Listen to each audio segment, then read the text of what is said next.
Em nome de Jesus, iniciamos a mensagem e o tema é sobre Anne Smith, uma jovem a serviço de Deus. É uma belíssima história que meu desejo e oração é que inspire a cada um de nós, principalmente os mais jovens, de verem aqui esse testemunho maravilhoso de Anne, que era a irmã mais velha de Urias Smith, que mais tarde se tornou o conhecido comentarista das profecias de Daniel e Apocalipse. Então, se fala muito na igreja, o famoso seu livro. Urias Smith nós conhecemos mais, só que não conhecemos tanto em relação à sua irmã. A Anne Smith, ela, tanto quanto ele, os dois muito jovens, também tinham ido para estudos em universidade e tomaram uma decisão na vida deles, que nós vamos ver, que mudou a vida deles.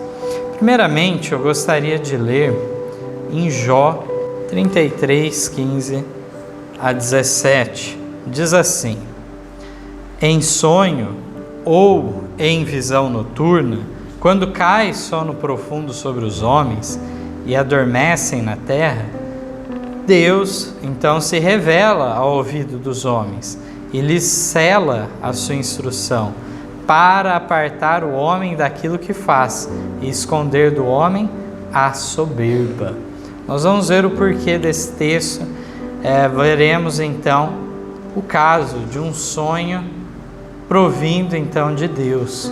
Mas vamos ler mais um texto bíblico agora em 1 Timóteo, no capítulo 4, verso 12.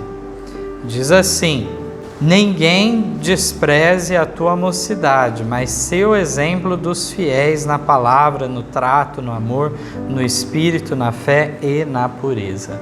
Então Paulo foi um grande defensor do ministério de Timóteo, que era jovem ainda, quando ele tomou essa função e foi muito fiel nela.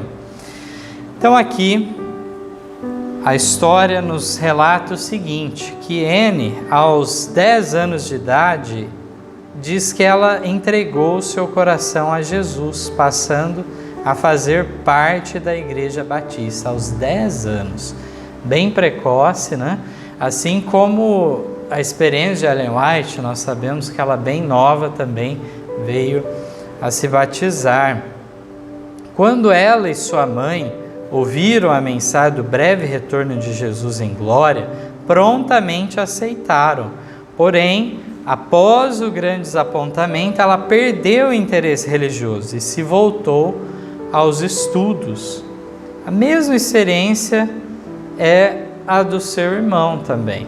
Então, eles fizeram parte daqueles primeiros adventistas que aguardavam a volta de Cristo para 1844, sofreram a decepção e aí volveram a atenção para onde? Para os estudos. Durante os próximos 6 anos, ela esteve envolvida nos estudos. Então, seria aí até 1850, mais ou menos, ela envolvida nos estudos e exercendo o cargo de professora. Rebecca Smith, a mãe de Anne e Urias, se preocupava muito com os filhos. Via que eles estavam aos poucos cedendo às atrações que o mundo oferecia e se esquecendo de Deus e de sua vontade. Quando José Bates foi a West Wilton e anunciou o sábado, Rebecca estava entre os que aceitaram a mensagem, essa mãe dos 2 jovens. Ela, como mãe amorosa, pediu que Bates orasse a favor de seus filhos, a fim de que eles voltassem a se interessar por assuntos espirituais. Bates então traçou um plano. Disse que realizaria reuniões dali a poucos dias em Boston, perto de onde estava Anne. Ele deixou o endereço do lugar da reunião com Rebecca e orientou ela a mandar uma carta insistindo com a filha para ir a essas reuniões. Quando a carta chegou, Anne não sentiu muita vontade de ir à reunião. Entretanto, para agradar sua mãe, planejou ir. Na noite anterior ao culto, ela teve um sonho. Olha só. No sonho, parecia estar atrasada para uma reunião. Entrando na sala, ocupou um assento junto à porta, a única disponível. Um homem alto, de boa aparência, apontava para um diagrama e repetia: até 2.300 tardes e manhãs e o santuário será purificado. Na mesma noite, José Bates sonhou exatamente o mesmo. A única diferença é que foi sob seu ponto de vista. Olha só, um sonho com Anne e outro com José Bates. Os dois sonharam com o mesmo fato. Só que agora, Bates então enxergando uma jovem chegando atrasada e tomando aquela fileira de trás. Na noite seguinte,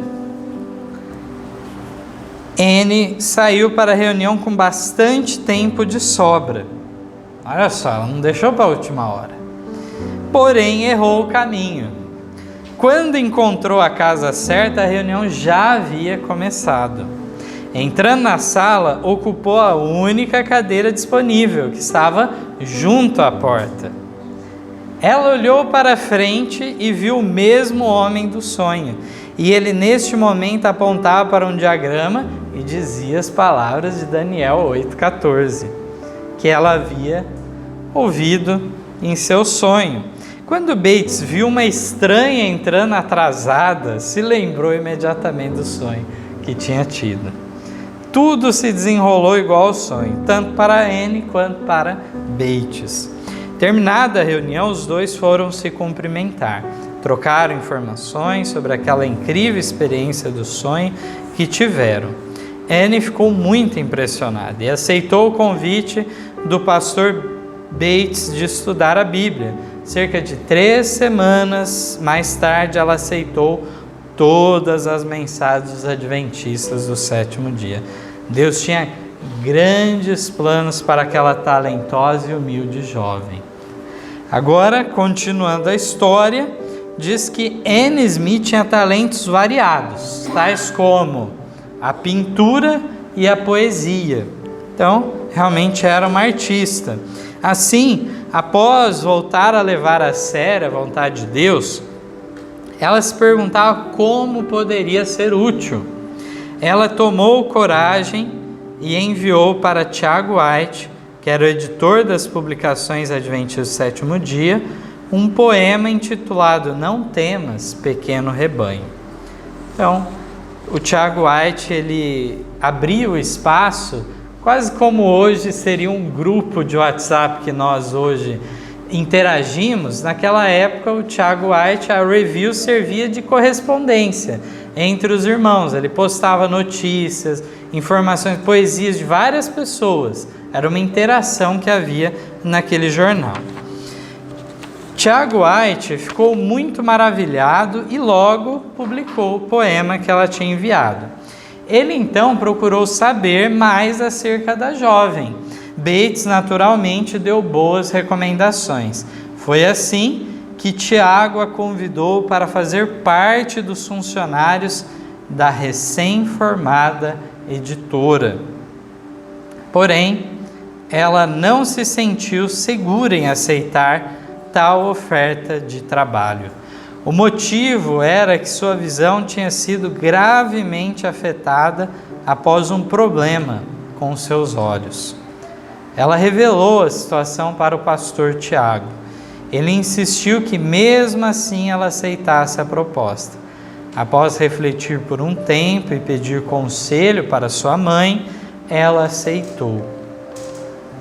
Então, Tiago White estava naqueles primeiros anos, primeiros momentos aí da formação da editora, da gráfica, todos os maquinários e tudo mais, quando ele chama Anne para se juntar àqueles funcionários em prol, então, das publicações.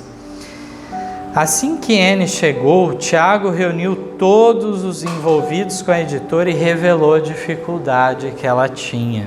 Sugeriu que fosse feita uma unção nela. e para pedir a Deus que curasse os olhos daquela jovem. Eles se ajoelharam ao redor de Ene, pedindo com grande fervor pela cura divina. O Senhor julgou por bem curar os olhos de Ene instantaneamente, e a cerimônia de unção se tornou em um culto de oração e louvor. Que maravilhoso, irmãos! Se nós nos colocamos na trilha da oportunidade, da obediência a Deus, do desejo de ajudar na obra, Deus vai o quê? Removendo os obstáculos.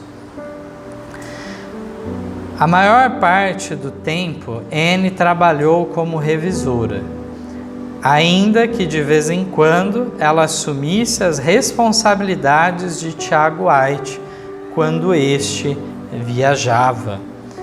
Então é impressionante que Tiago White não tinha receio nenhum de deixar ela na liderança da editora em sua ausência, não via nada contrário aí, seja por ela ser mulher ou por ela ser jovem. Ela era mais capacitada, mais talentosa para isso, então é ela que assumia essas responsabilidades. Ela continuou escrevendo poemas e hinos.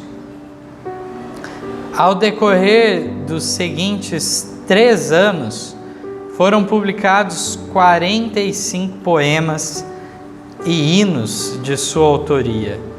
Grande parte saiu na revista Instrutor da Juventude. Era uma revista voltada mais aos jovens, que também Tiago White tinha lançado, mais ou menos na mesma época. Então tinha Review e tinha essa outra revista também, a qual Ellen White algumas vezes escreveu nessa revista, inclusive. E agora vem uma parte que realmente é triste em sua história. Diz que infelizmente ela contraiu uma terrível tuberculose. Persistindo a doença, em novembro de 1854, ela voltou para a casa de sua mãe. Ela estivera trabalhando em um livro de poesias e queria vê-lo publicado antes de morrer. Urias, seu irmão, procurou ajudá-la nos retoques finais. Ele desenhou uma peônia, a flor preferida de Anne, para ser entalhada na capa do livro. Anne ainda escreveu um último poema na manhã do dia 24 de julho de 1855, 2 dias antes de falecer. Na noite do mesmo dia, Anne começou a se preocupar com sua mãe, que ficava ao seu lado dia e noite, muitas vezes sem dormir. Aqui estou, ela diz, sua filha agonizante. Penso que esta é a última noite e você deve descansar quando eu me for. Ah, bendita mãe, eu retribuirei no céu todo o seu cuidado por mim. Lá não haverá tristeza nem sofrimento. Todos seremos livres. Sim, seremos livres quando chegarmos ao lar e viveremos para sempre. Apesar de todos os meus sofrimentos, posso sorrir para você agora.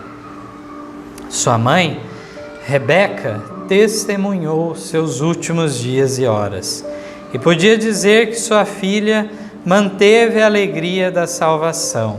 O ânimo daquela jovem continuou devido à certeza de uma vida eterna com Jesus. Esta deve ser também a nossa bendita esperança, acima de todas as nossas expectativas, deve estar a de viver eternamente no paraíso divino, onde haverá infindável alegria e paz. Antes de ler um relato final de um dos seus hinos, eu gostaria de realmente fazer um apelo a cada jovem, a cada criança do nosso meio. Que realmente a igreja seja munida de talentos em favor da obra. Tal como Anne Smith, Uriah Smith, ele era extremamente talentoso, chegou a fazer algumas invenções, patenteou elas, ganhou algum dinheiro com elas. Inclusive nós sabemos que quando criança ele teve que amputar uma das pernas e ele então inventou lá uma perna mecânica que era muito superior às que tinha na época. E ele então era alguém com maestria na escrita. Esses jovens tinham toda uma carreira na frente, no meio acadêmico, no meio artístico. Toda uma carreira bem-sucedida, com certeza. Mas eles renunciaram a tudo isso, a toda essa perspectiva de prestígio e de ganho, para se dedicar à causa, para se sacrificar por ela, num tempo em que padeciam privações na alimentação, na hospedagem, tudo. Eles decidiram que aquela igreja emergente de pouquíssimas pessoas, eles tomaram parte em favor destes. E ajudaram então que essa mensagem estivesse o que hoje para nós disponível. É fruto dos esforços, dos sacrifícios deles. Os sentimentos de Anne naqueles últimos dias podem ser expressos nas palavras de uma estrofe de um de seus hinos. Nós vamos finalizar com essas palavras. E, claro, quando eu leio uma história dessa triste, eu me pergunto de por que Deus permite certas coisas desse lado da eternidade nós não vamos entender. Por que Deus julgou que este era o melhor?